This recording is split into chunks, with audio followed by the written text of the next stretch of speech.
Traffic জ্যামের কারণে আপনি যদি 9:15 ট্রেনটা মিস করেন তো আপনার খুব রাগ হবে। কারণ অফিসে দেরিতে গেলে বসের কাছে আপনাকে কথা শুনতে হবে, হয়তো হাফ ডে স্যালারিও কাটা যেতে পারে আপনার।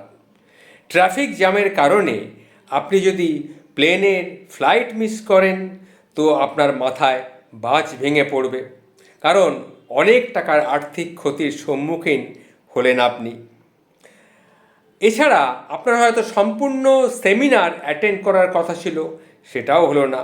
হয়তো অন্যান্য দরকারি কাজ ছিল, সেগুলোও হলো না।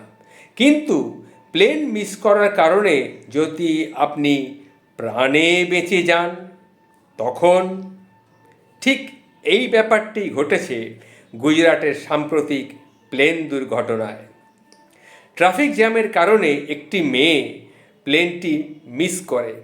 তার লন্ডন যাওয়ার কথা ছিল, কিন্তু সে প্লেনটি মিস করলো। কিন্তু তার ফলে কি হলো?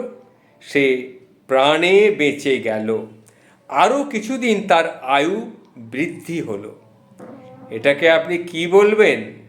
মিরাকেল বলা চলে কি একে? অন্য একটা প্রসঙ্গে আসি। ধরুন রোগী কোমায় চলে গেছে, বাঁচবার কোনো আশা নেই, তবুও সে বেঁচে উঠল।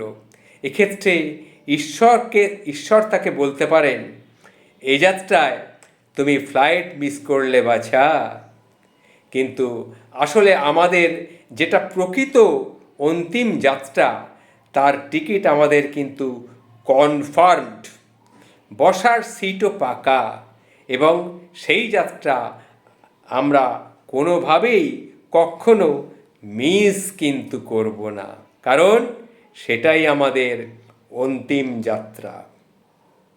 নমস্কার, খেয়াল রাখবেন আমার কথাগুলো।